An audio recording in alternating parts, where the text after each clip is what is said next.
Leksjon 1. Viktigheten av sikker kjøring. God ettermiddag, Anna. Jeg vil gjerne diskutere spørsmålet om kjøresikkerhet, siden det er ganske presserende. God ettermiddag, John. Det høres viktig ut. Hvilke spesifikke aspekter ved kjøresikkerhet er du bekymret for? Jeg har lagt merke til at mange sjåfører har en tendens til å kjøre fort og ta risikoer på veien. Denne oppførselen bidrar betydelig til ulykker. Du har helt rett. Hastigheten med å nå et reisemål fører ofte til hensynsløs kjøring, noe som kan være farlig for alle. Ja, en høy andel av alvorlige ulykker er forårsaket av fartsovertredelse og aggressive manøvrer, noe som er en alvorlig bekymring. Det er alarmerende å tenke på de potensielle konsekvensene av slike handlinger. Har du sett noen tiltak for å håndtere dette problemet? Noen byer har innført strengere fartsgrenser og økt polititilstedeværelse for å håndheve trygge kjørerutiner. Det er et positivt skritt. Offentlige bevissthetskampanjer kan også være nyttige for å lære sjåfører om viktigheten av sikkerhet. Nettopp.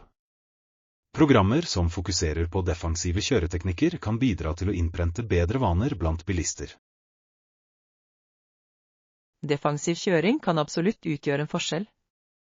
Det lærer sjåfører å forutse potensielle farer og reagere rolig. Har du noen gang tatt et kurs i defensiv kjøring selv?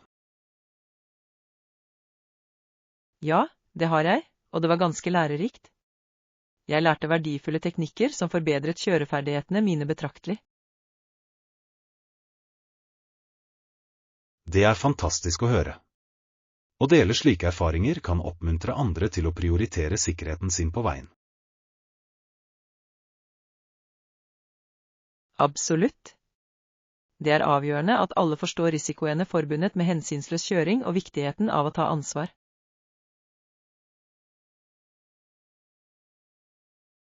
Jeg er enig.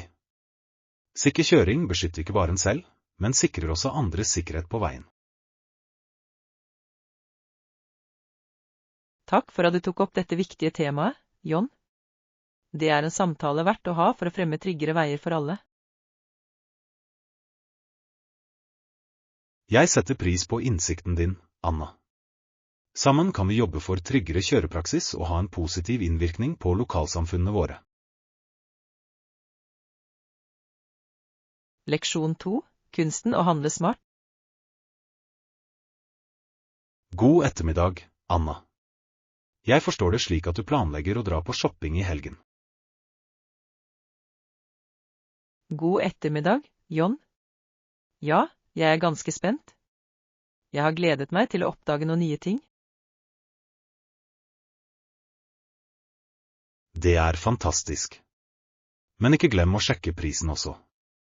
Det er viktig å være oppmerksom på budsjettet.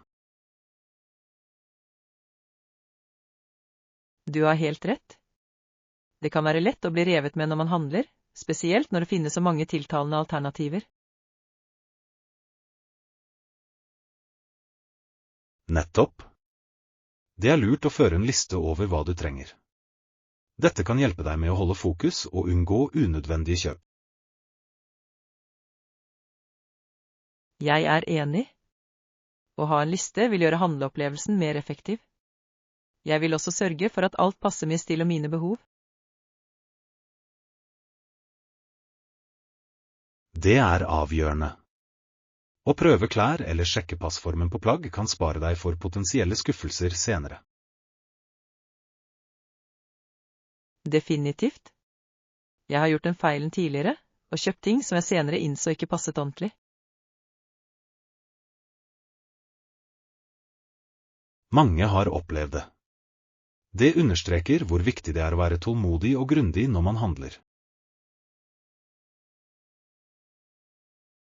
Ja, jeg vil ta meg god tid og vurdere hver vare nøye. Jeg ønsker å gjøre kjøp jeg vil ha glede av lenge. Det er en god tilnærming. I tillegg kan du sammenligne priser i forskjellige butikker. Dette kan føre til bedre tilbud. Det er et utmerket forslag. Jeg setter alltid pris på et godt kupp når jeg handler. Mange butikker har også lojalitetsprogrammer eller rabatter for førstegangskunder, noe som kan være fordelaktig. Jeg skal definitivt sjekke det også. Å spare penger mens man handler er alltid en bonus. Jeg er glad vi diskuterte disse tipsene, Anna. Shopping kan være en herlig opplevelse når man gjør det med omhu. Leksjon 3. Tilby hjelp og vennskap. God ettermiddag, Anna. Jeg ville sjekke inn og se om det er noe annet jeg kan hjelpe med i dag. God ettermiddag, John. Takk for omtanken. Jeg tror jeg har alt jeg trenger for nå. Det var hyggelig å høre. Ikke nøl med å ta kontakt hvis du trenger hjelp i fremtiden.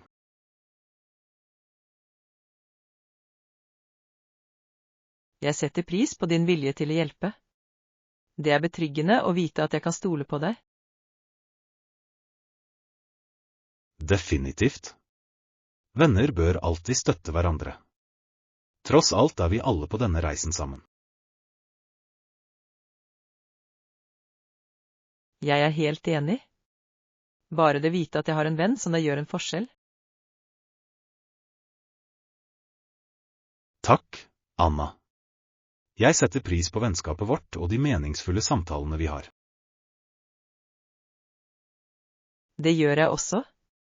Det er forfriskende å delta i gjennomtenkte diskusjoner med noen som forstår. Når vi snakker om det, tenkte jeg at vi kunne planlegge en aktivitet sammen snart. Hvordan høres det ut? Det høres fantastisk ut. Jeg skulle gjerne hatt litt kvalitetstid sammen. Noen ideer? Kanskje vi kunne gå en tur eller besøke et lokalt galleri. Begge alternativene vil gi oss muligheten til å utforske og nyte naturen eller kunsten. Jeg er begeistret for begge alternativene. Jeg synes alltid at å tilbringe tid utendørs fornyer humøret mitt. På samme måte. Naturen har en måte å friske opp sinnet vårt på å gi oss klarhet. Absolutt. La oss få ferdig detaljene snart. Jeg gleder meg til eventyret vårt sammen. Ikke noe problem. Bare ta med deg selv, så skal vi ha det kjempegøy. Vi sees snart, Anna. Leksjon 4. Opprinnelsen til Amerikas nasjonalparker. God ettermiddag, Anna. Jeg oppdaget nylig noen interessante historiske fakta om USAs nasjonalparker. God ettermiddag, John. Det høres spennende ut. Hva lærte du? Jeg fant ut at det ikke fantes noe nasjonalparksystem i Amerika før i 1872. Det året markerte etableringen av Yellowstone nasjonalpark. Det er bemerkelsesverdig. Yellowstone var den første nasjonalparken i verden, ikke sant? Ja, det var det. Opprettelsen av Yellowstone satte en presedens for bevaring av naturlig skjønnhet og dyreliv. Det er fascinerende hvor fremsynte disse personene var i å erkjenne behovet for å bevare slike landskap.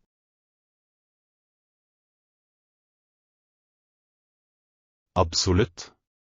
De forsto viktigheten av å beskytte naturen slik at fremtidige generasjoner kan nyte den.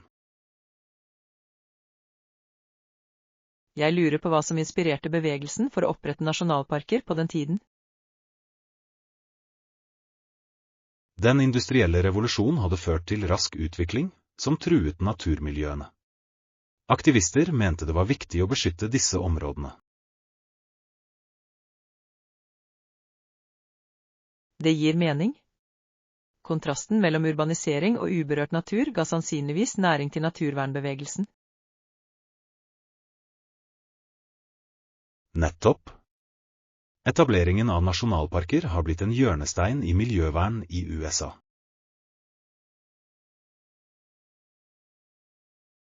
Det er fantastisk å se at ideen om nasjonalparker har spredt seg over hele verden siden en gang. Ja, mange land har tatt i bruk lignende systemer for å beskytte sine naturlige landskap og sitt biologiske mangfold.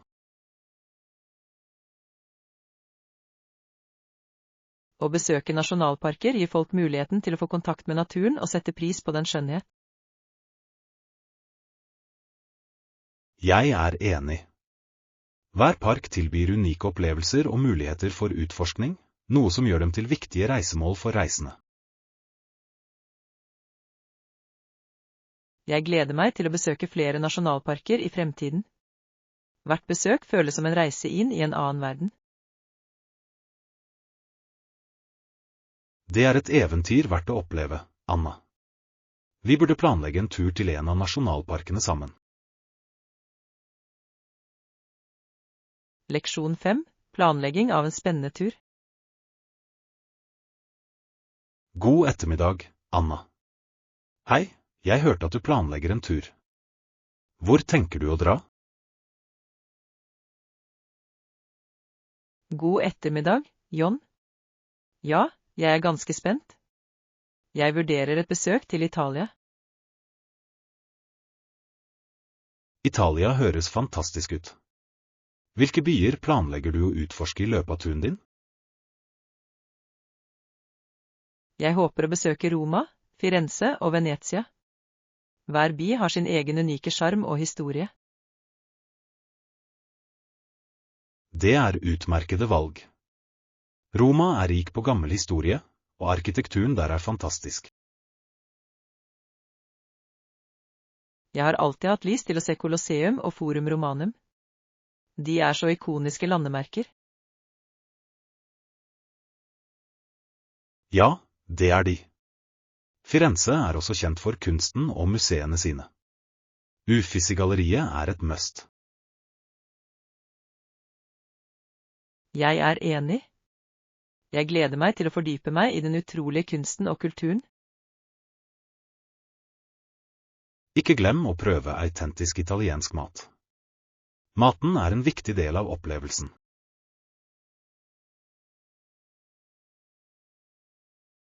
Absolutt.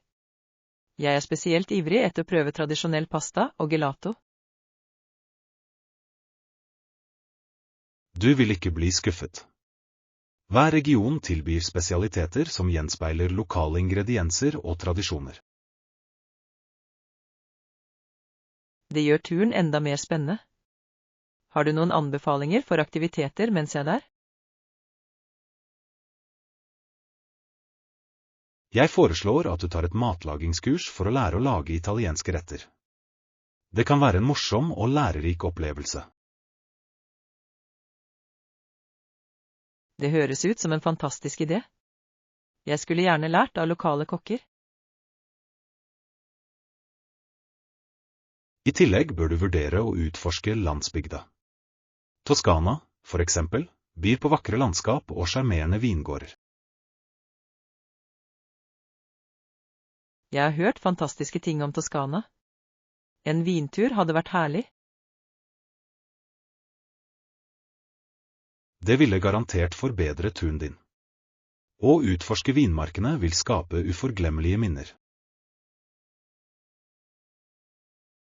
Takk for forslagene dine, John. Jeg er mer entusiastisk over turen min nå. Det er jeg glad for å høre, Anna. Jeg håper du får et fantastisk eventyr i Italia fylt med utforskning og glede. Leksjon 6. Viktigheten av høflighet. God ettermiddag, Anna. Jeg ville snakke om begrepet høflighet i sosiale situasjoner. God ettermiddag, John. Det høres spennende ut. Hvilket aspekt ved høflighet tenker du på? Jeg tror at vanlige manerer, som å ikke snakke med munnen full, er viktige. Noen overser kanskje disse enkle reglene. Du har helt rett. Slik oppførsel kan virke som sunn fornuft, men den er avgjørende for respektfull kommunikasjon. Nettopp. Å være høflig handler stort sett om å ta hensyn til andre og skape et hyggelig miljø under samhandling. Jeg er helt enig. Små gester, som å si, vær så snill, og takk, kan ha betydelig innvirkning på hvordan ordene våre blir mottatt. Ja, de gjenspeiler takknemlighet og vennlighet. Det viser at vi verdsetter menneskene vi kommuniserer med. Videre kan gode manerer bidra til å redusere misforståelser og bygge positive relasjoner. Du har et utmerket poeng, Anna. Høflighet kan også motvirke konflikter og fremme en mer harmonisk atmosfære. Nettopp, og det setter et positivt eksempel for de rundt oss, spesielt yngre generasjoner som fortsatt lærer sosiale normer. Ja, det er viktig. Det er viktig å være et forbilde for høflig oppførsel i lokalsamfunnene våre for å oppmuntre til en kultur preget av respekt. Jeg opplever ofte at måten vi presenterer oss selv og samhandler med andre på, kan gi et varig inntrykk. Absolutt. Høflighet gjenspeiler ikke bare oppveksten vår, men også karakteren og verdiene våre. Det gjør det absolutt. Jeg er takknemlig for den vektleggingen som legges på folkeskikk i livet mitt, ettersom det har formet måten jeg samhandler med andre på.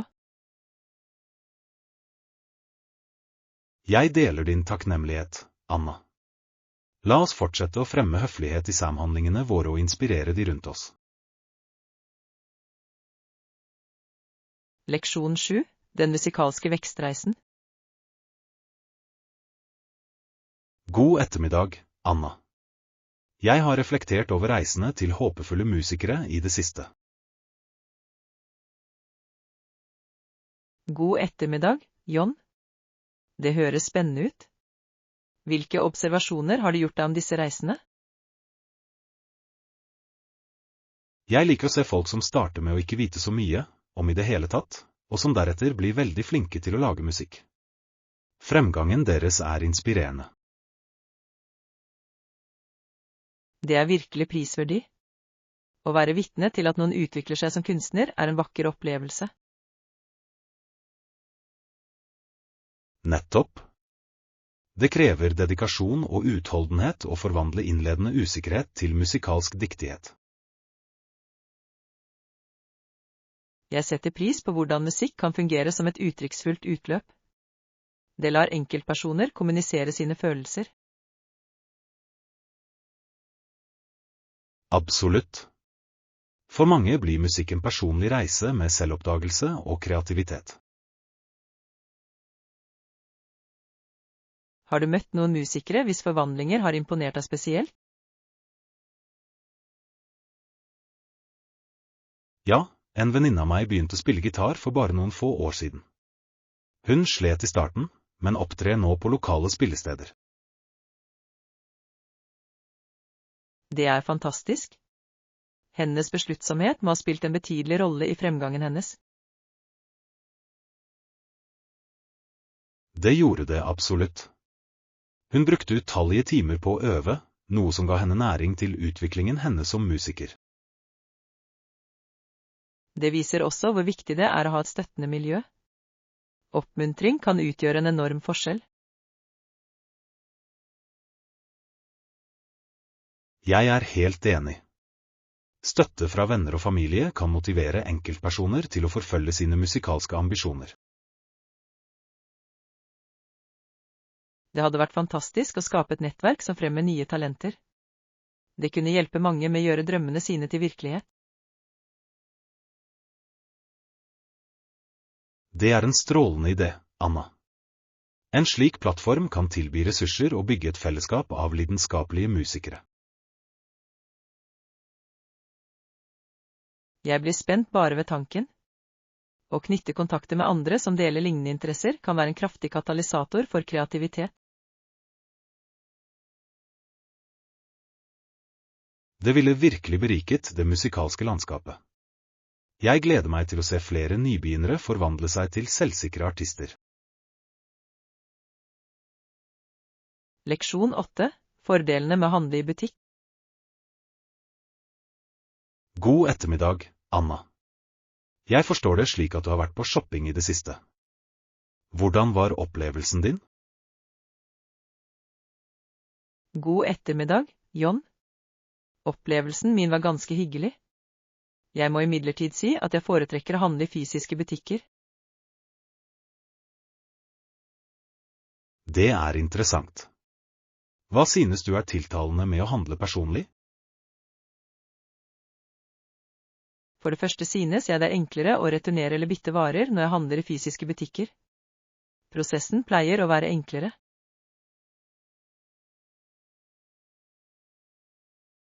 Jeg er helt enig. Å samarbeide direkte med en selger kan løse problemer mye mer effektivt enn returer på nett. Nettopp. Det gir mulighet for umiddelbar kommunikasjon, noe som ofte reduserer misforståelser. I tillegg er det en betydelig fordel å prøve varer før kjøp. Det sikrer riktig passform og reduserer skuffelse.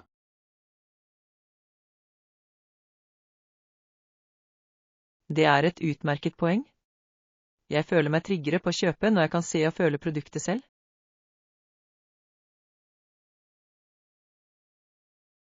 Dessuten kan ikke den umiddelbare tilfredsstillelsen av å ta med seg kjøpet hjem med en gang undervurderes.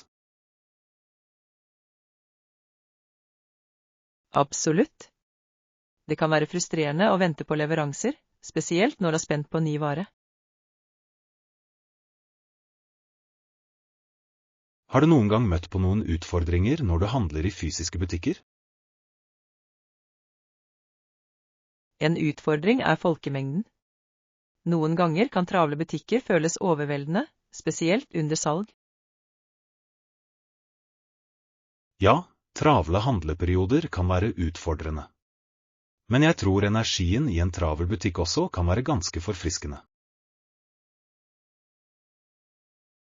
Det er sant.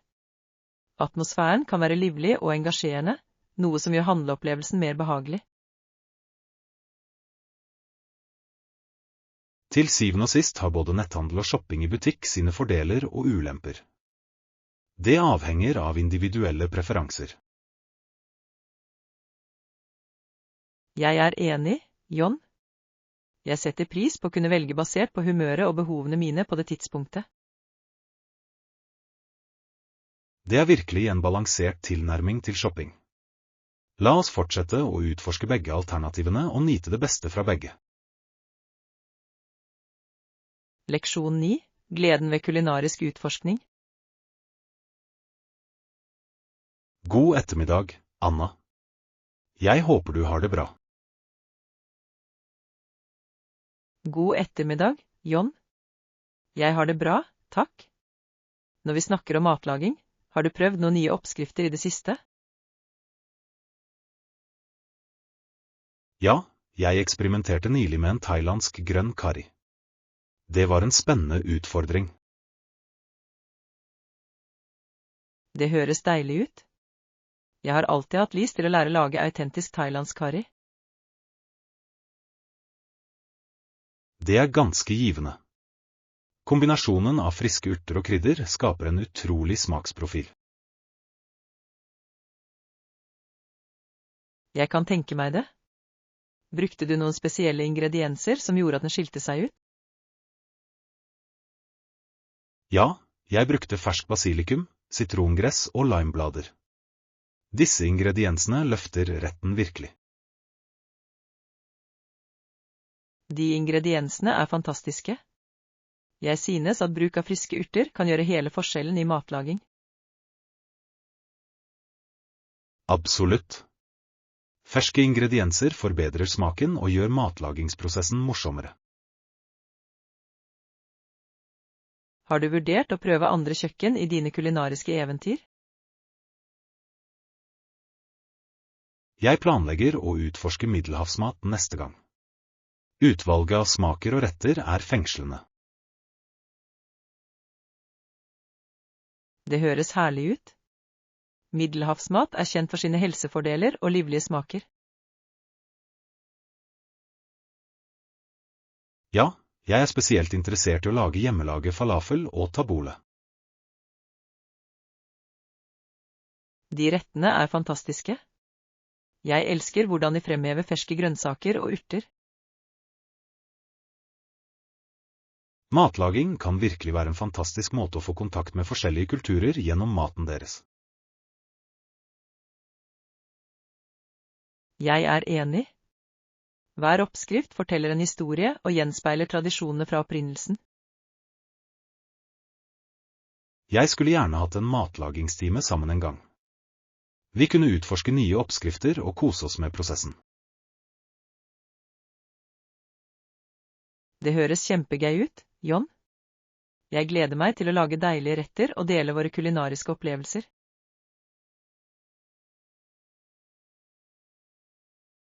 Jeg gleder meg også, Anna. Å lage mat sammen blir garantert et minneverdig eventyr fylt med smak. Leksjon 10. Kombinere læring og kreativitet. God ettermiddag, Anna. Jeg har hørt at du holder på med et kreativt prosjekt i det siste. God ettermiddag, John. Ja, jeg har eksperimentert med dans. Noen ganger følger jeg veiledninger på nettet, men jeg designer også mine egne sekvenser. Det høres fascinerende ut. Å kombinere strukturert læring med personlig kreativitet kan gi fantastiske resultater.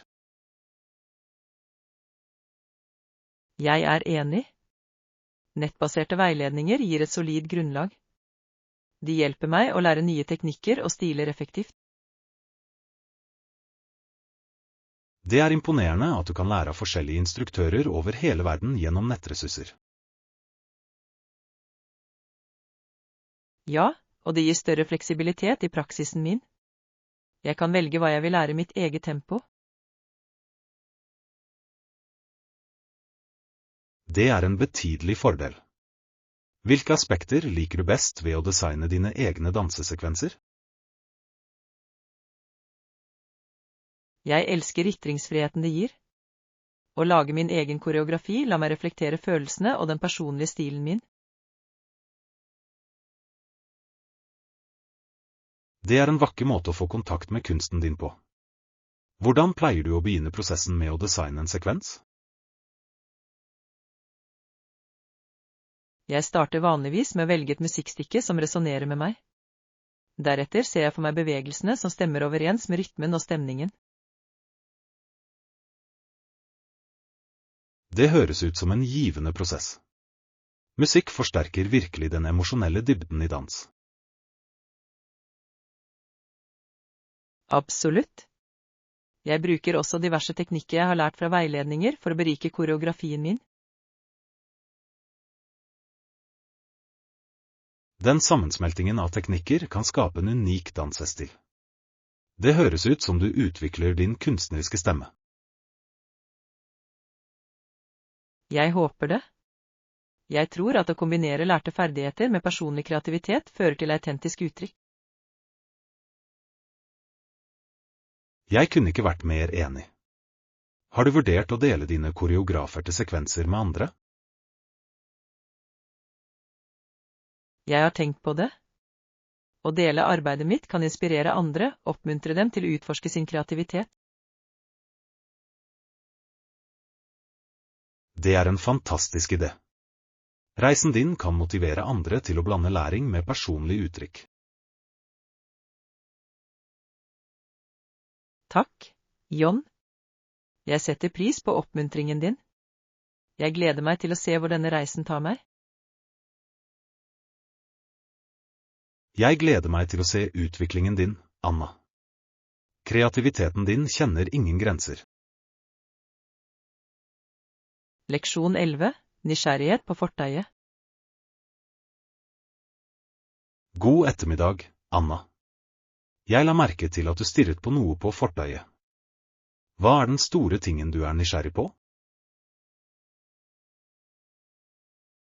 God ettermiddag, John. Jeg er ikke helt sikker på hva det er. Det ser ganske merkelig og malplassert ut. Det gjør det absolutt. Kanskje det er en utendørs kunstinstallasjon eller en gjenstand for offentlig bruk, som en resirkuleringsbøtte. Det er en mulighet. Den virker for stor for bare en enkel søppelbøtte.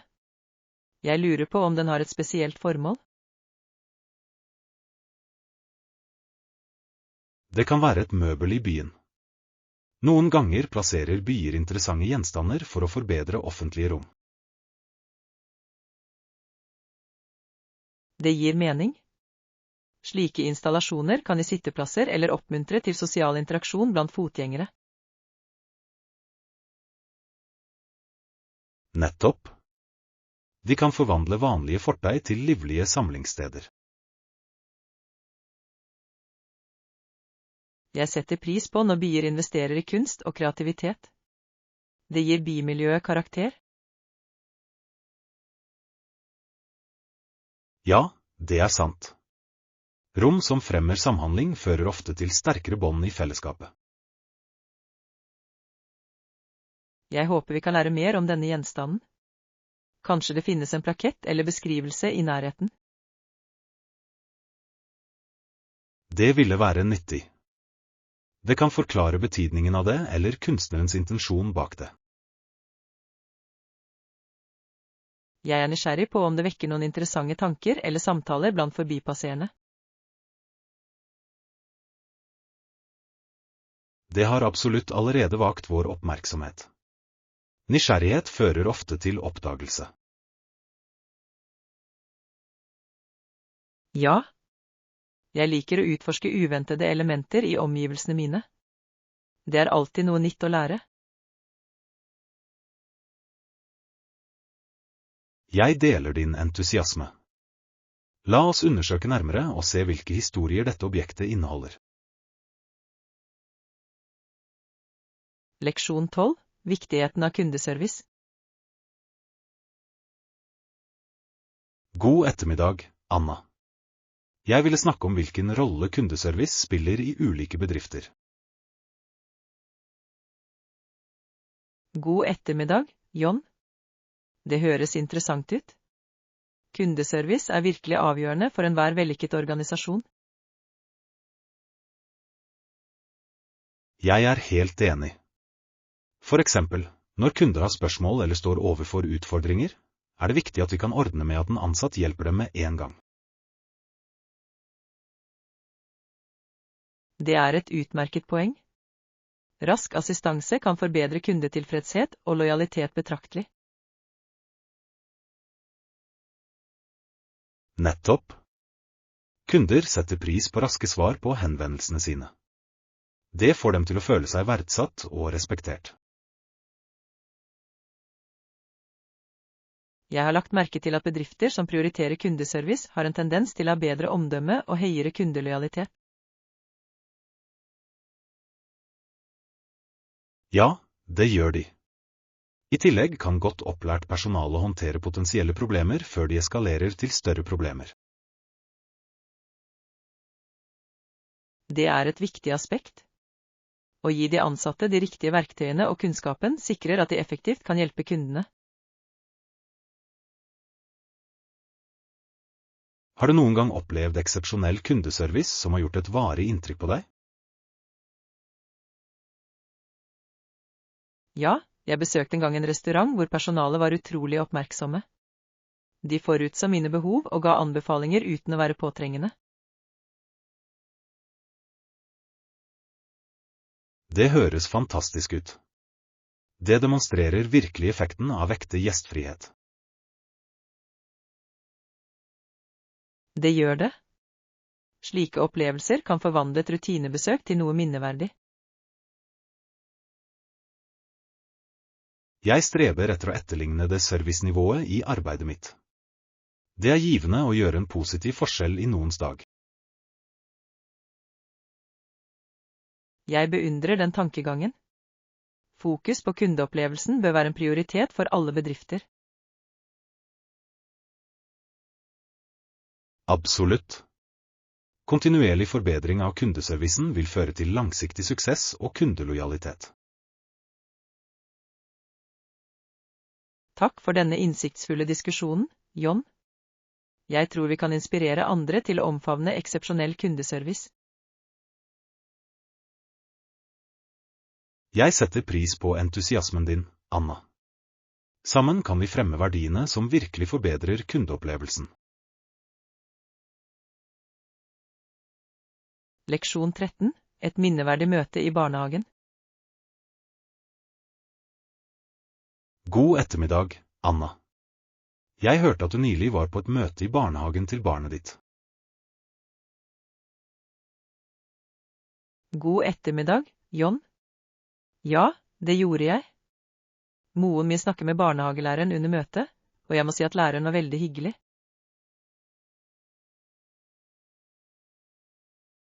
Det er fantastisk å høre. Et positivt forhold til lærere kan være til stor fordel for barns tidlige utdanning. Absolutt. Læreren har en så varm væremåte. Hun skapte en innbydende atmosfære som fikk alle til å føle seg vel. Det er viktig for små barn. Å føle seg komfortable oppmuntrer dem til å engasjere seg og delta aktivt. Jeg la merke til at læreren tok seg tid til å svare på alle foreldrenes spørsmål på en gjennomtenkt måte under møtet. Det var imponerende. Det høres ut som hun virkelig bryr seg om elevene sine og familiene deres. Den dedikasjonen kan ha en varig innvirkning. Det gjør det absolutt. Moren min satte pris på lærerens villighet til å dele innsikt om barnas fremgang. Åpen kommunikasjon er viktig for å fremme et støttende læringsmiljø. Det bidrar til å bygge tillit mellom lærere og foreldre. Jeg er enig. Moren min følte seg beroliget i visshet om at bekymringene hennes ble hørt og verdsatt. Det er flott å ha en lærer som prioriterer å bygge relasjoner med både elever og familiene deres. Ja, jeg tror at samarbeid mellom foreldre og lærere fører til bedre læringsopplevelser for barn.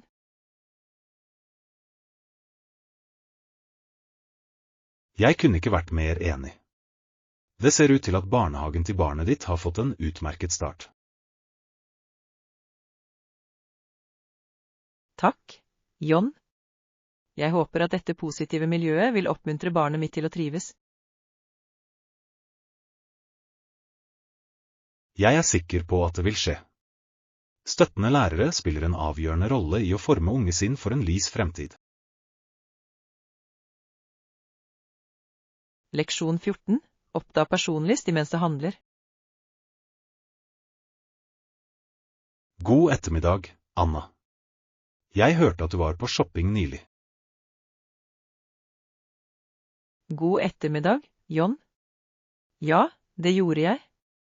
Det var en ganske hyggelig opplevelse. Det er jeg glad for å høre. Hadde du noen spesiell stil i tankene da du handlet? Absolutt.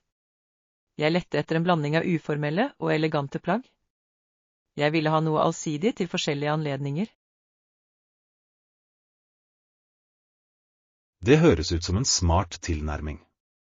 Allsidighet kan forbedre en garderobe betraktelig.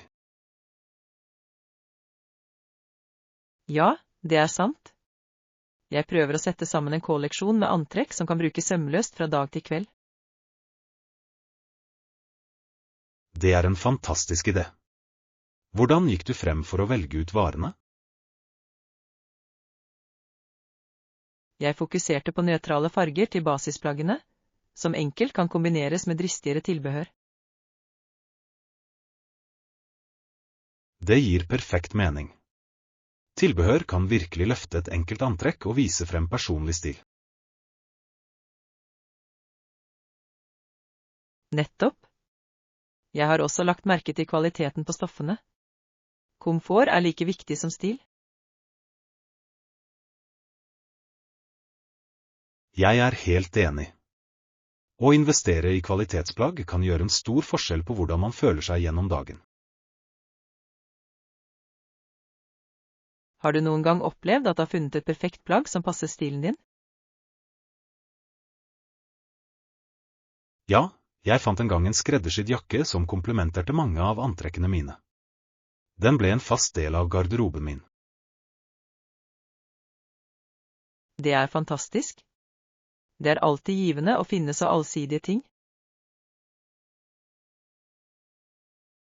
Det er det absolutt.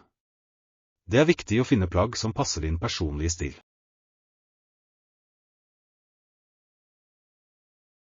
Jeg mener at personlig stil bør gjenspeile ens personlighet og selvtillit.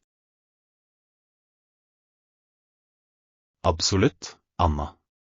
Å omfavne din individualitet gjennom mote kan inspirere andre til å uttrykke seg også. Takk for denne hyggelige samtalen, John. Den har oppmuntret meg til å fortsette å utforske stilen min videre.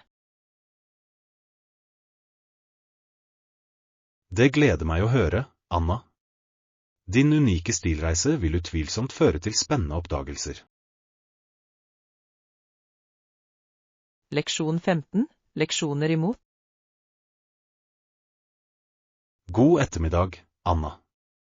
Jeg hørte nylig at du hadde en inspirerende opplevelse med en ung jente som heter Amy. God ettermiddag, John. Ja, den dagen var virkelig bemerkelsesverdig. Jeg lærte mye av Amy. Hun viste utrolig utholdenhet. Det høres dypt inntrykk ut. Hva var det med handlingene hennes som gjorde et slikt inntrykk på deg? Jeg så en modig jente som ikke ga opp til tross for utfordringer. Hennes besluttsomhet var virkelig inspirerende. Det er imponerende. Hvilke spesifikke utfordringer sto hun overfor? Amy prøvde å mestre en vanskelig ferdighet i danseklassen sin. Mange av jevnaldrende hennes slet, men hun fortsatte å øve utrettelig. Det krever stort mot å fortsette å prøve når ting blir vanskelige. Hvordan klarte hun å holde motivasjonen oppe? Jeg tror lidenskapen for dans drev hennes sjel. Hun elsket kunstformen og ønsket å forbedre seg for seg selv, ikke bare for andre. Det er en verdifull lærdom. Å forfølge sin lidenskap kan gi den styrken som trengs for å overvinne hindringer. Absolutt. Å se hennes utholdenhet fikk meg til å reflektere over mine egne mål og hvor ofte jeg nøler når jeg møter vanskeligheter.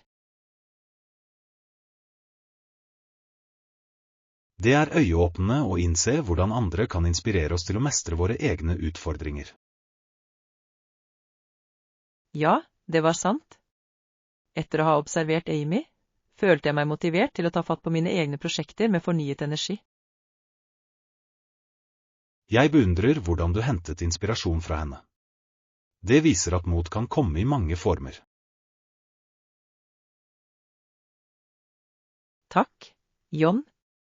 Jeg synes det er viktig å dele slike historier om mot for å oppmuntre andre. Jeg er helt enig, Anna. Effekten av en persons mot kan resonere med mange andre, og utløse en inspirasjonskjede. Leksjon 16. Planlegge møter. God ettermiddag, Anna. Har du bestemt deg for et tidspunkt for shoppingturen vår? God ettermiddag, John. Ja, jeg tenkte på rundt klokken 15, passer det for deg?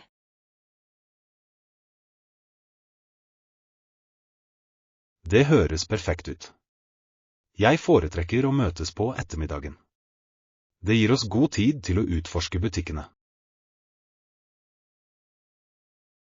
Jeg er enig. Å møtes på ettermiddagen lar oss nyte tiden vår uten å føle oss stresset. I tillegg er kjøpesenteret vanligvis mindre overfylt på den tiden, noe som gjør det enklere å handle komfortabelt. Det er et utmerket poeng. Jeg opplever ofte at jeg kan fokusere bedre når det er færre distraksjoner. Nettopp. Jeg gleder meg til å sjekke ut de nye varene i favorittbutikkene våre. Det er jeg også. Jeg har hørt at det er noen spennende nye kolleksjoner. Det blir interessant å se hva de tilbyr. Jeg håper også å finne noen ting til den kommende turen min. Det blir flott å ha noen nye ting. Det høres ut som en god idé.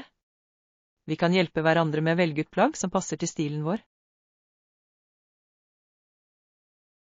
Å ha en handlepartner gjør faktisk opplevelsen mye mer hyggelig og produktiv. Jeg gleder meg til å dele meningene våre og finne unike elementer sammen. Det samme gjelder Anna. La oss også vurdere å ta med oss en matbit mens vi handler.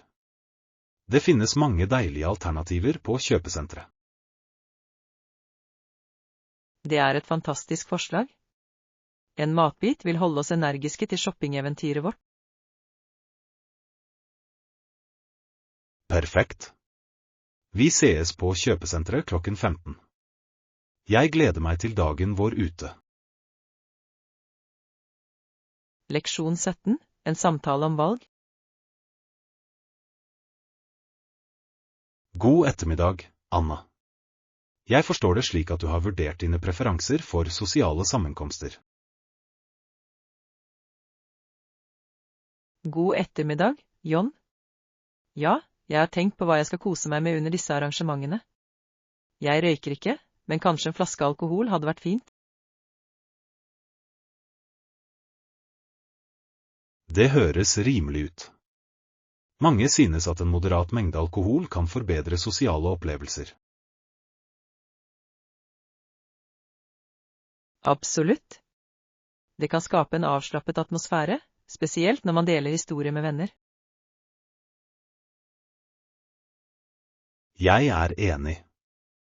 Det er imidlertid viktig å velge med omhu og drikke ansvarlig, ettersom moderasjon er nøkkelen. Ja visst. Jeg liker smaken av visse viner eller cocktailer, men jeg forstår at det finnes grenser å ta hensyn til. Nettopp. Å være bevisst på forbruket sitt sørger for at kvelden forblir hyggelig og trygg. Et annet alternativ kan være å utforske alkoholfrie drikker. Det finnes mange deilige mocktails tilgjengelig i disse dager. Det er et utmerket poeng. Alkoholfrie drikker kan være like forfriskende og tilby unike smaker. Ja, jeg setter pris på at det finnes alternativer for de som foretrekker å ikke drikke alkohol. Det er flott at samfunnet blir mer inkluderende ved å tilby et variert drikkealternativ. Jeg tror det gjør at alle kan føle seg komfortable, uavhengig av preferanser. Definitivt. Sosialt samvær bør handle om samvær og nytelse, ikke om hva man drikker. Jeg er glad for at vi diskuterte dette temaet. Det har oppmuntret meg til å tenke mer kritisk over valgene mine. Det er jeg glad for å høre, Anna. Å velge riktig drikke kan bidra til en positiv opplevelse for alle involverte. Leksjon 18. Styrk kreativiteten med dekorasjon. God ettermiddag, Anna. Jeg hørte at du jobber med et kreativt prosjekt. God ettermiddag, John. Ja, det er jeg. Jeg bestemte meg nylig for å innrede stuen min for å gjøre den mer innbydende. Det høres herlig ut. Det er en smart idé. La du til noen dekorative elementer for å forbedre stemningen? Det gjorde jeg. Jeg brukte diverse pyntegjenstander, som fargerike puter og veggkunst, for å skape en varm atmosfære. Det er fantastiske valg. Fargerike puter kan gi et livlig preg og gjøre et rom mer komfortabelt. Absolutt. Jeg hengte også opp lyslenker for å skape en koselig og fortryllende effekt om kveldene. Lyslenker er et fint tillegg. De kan forvandle et enkelt rom til et magisk tilfluktssted. Jeg er enig. Jeg tok også med noen stueplanter for å tilføre et preg av naturen. Det er en strålende idé. Stueplanter forskjønner ikke bare et rom, men forbedrer også luftkvaliteten. Ja. Jeg synes at grøntområdene bidrar til å skape et beroligende miljø, noe som er viktig for avslapping.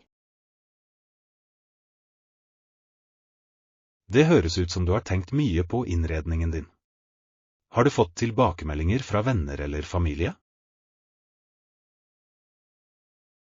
Det har jeg. Alle ser ut til å sette pris på endringene, og det har utløst interessante samtaler under besøkene. Det er fantastisk. Et godt innredet rom kan legge til rette for sosial interaksjon og skape et innbydende miljø. Ja visst. Jeg tror at det skaper en hyggelig atmosfære bidrar til en følelse av tilhørighet. Jeg kunne ikke vært mer enig. Det er utrolig hvordan innredning kan påvirke følelser og samhandling i et rom. Takk, John. Jeg er glad vi diskuterte dette. Jeg liker alltid å dele mine kreative bestrebelser. Jeg setter pris på å høre om prosjektene dine, Anna. Kreativiteten din fortsetter å inspirere andre. Leksjon 19. Forstå raserelasjoner i idrett. God ettermiddag, Anna. Jeg kom over et interessant perspektiv angående raserelasjoner i idrett. God ettermiddag, John. Det høres spennende ut. Hva oppdaget du? Tanken er at, som enhver institusjon, bør raserelasjoner innen idrett tenkes på ut fra deres langsiktige trender, ikke bare individuelle hendelser. Jeg er helt enig i det synspunktet. Å fokusere utelukkende på isolerte hendelser kan ofte tilsløre det større bildet. Nettopp. Å forstå historisk kontekst lar oss se hvordan idrett gjenspeiler samfunnets utviklende holdninger til rase. Idrett fungerer ofte som et mikrokosmos for samfunnet. Den kan fremheve både fremskritt og vedvarende ulikheter. Ja, det er sant. Gjennom årene har vi sett betydelige endringer, som for eksempel integreringen av idrettsutøvere med ulik bakgrunn. Det er et viktig fremskritt. Det finnes imidlertid fortsatt utfordringer, og det å ta tak i langsiktige trender er avgjørende for en meningsfull dialog. Absolutt.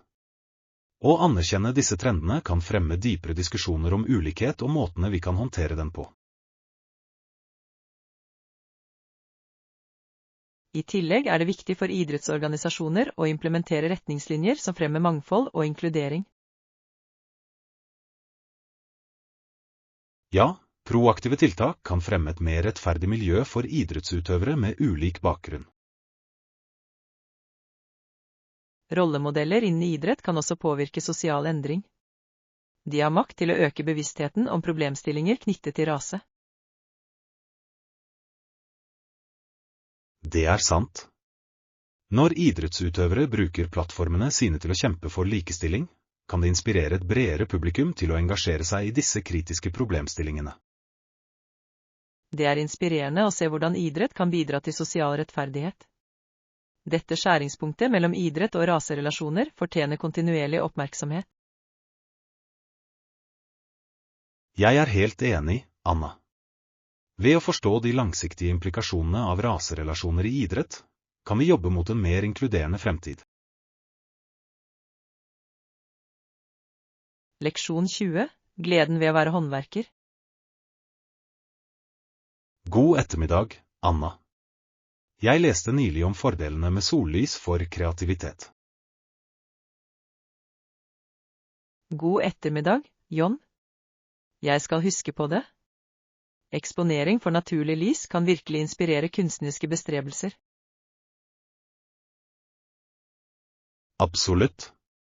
Sollys kan løfte humøret og gjøre det lettere å delta i kreative aktiviteter. Hva er ditt nåværende håndverksprosjekt? Jeg har utforsket forskjellige håndverksteknikker, spesielt innen håndlagde kort. Det er veldig terapeutisk. Det høres fantastisk ut. Håndlagde kort kan være en fin måte å uttrykke personlige meldinger på. Bruker du noen spesifikke materialer? Ja, jeg bruker hovedsakelig kartong, dekorativt papir og pynt som klistremerker og bånd. De gir et personlig preg. Disse elementene kan virkelig gi liv til et kort. Har du noen gang vurdert å bruke elementer fra naturen, som tørkede blomster? Det er en fantastisk idé. Å inkludere naturlige elementer kan gi både tekstur og skjønnhet til designene mine. Nettopp. Naturen kan inspirere og forbedre kunstnerisk uttrykk direkte. Det kan skape en unik appell til kortene dine. Jeg setter pris på forslagene dine. Jeg skal definitivt eksperimentere med å innlemme naturlige elementer i mitt neste prosjekt. Det høres lovende ut. Håndarbeid gir rom for uendelig kreativitet og et fantastisk utløp for selvutfoldelse. Jeg er enig. Det er givende å skape noe unikt som kan glede andre. Absolutt. Å dele kreasjonene dine med venner og familie kan fremme forbindelser og spre glede. Takk for den inspirerende samtalen, John. Håndarbeid kan virkelig være en vakker reise. Jeg er glad for å ha delt disse ideene, Anna. Jeg gleder meg til å se dine fantastiske kreasjoner. Leksjon 21. Verdifulle familieøyeblikk. God ettermiddag, Anna. Jeg har reflektert over familietradisjoner i det siste. God ettermiddag, John. Det høres interessant ut. Hvilke tradisjoner setter du mest pris på? Onkelen min tar ofte med meg og fetteren min på kino.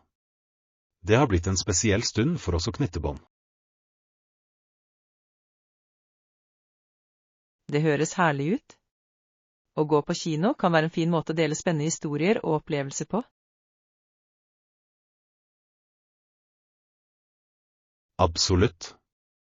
Vi liker å diskutere filmene etterpå, dele tankene våre og favorittscenene våre. Jeg kan tenke meg hvor hyggelig det må være. Jeg har en annen tradisjon. Jeg liker å ta besteforeldrene mine med på turer. Det er en fantastisk måte å få kontakt med dem på. Å gå tur gir mulighet for meningsfulle samtaler mens man nyter naturen. Nettopp. De elsker å dele historier fra barndommen sin, noe jeg synes er fascinerende.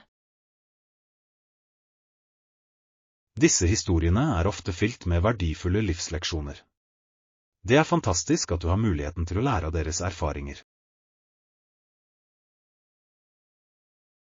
Ja, jeg setter pris på hvert øyeblikk jeg tilbringer med dem. Deres visdom har formet mitt perspektiv på livet. Det høres ut som om begge familietradisjonene våre innebærer å skape varige minner. Det er det som gjør dem spesielle. Jeg er helt enig. Å sette pris på disse øyeblikkene styrker familiebåndene våre.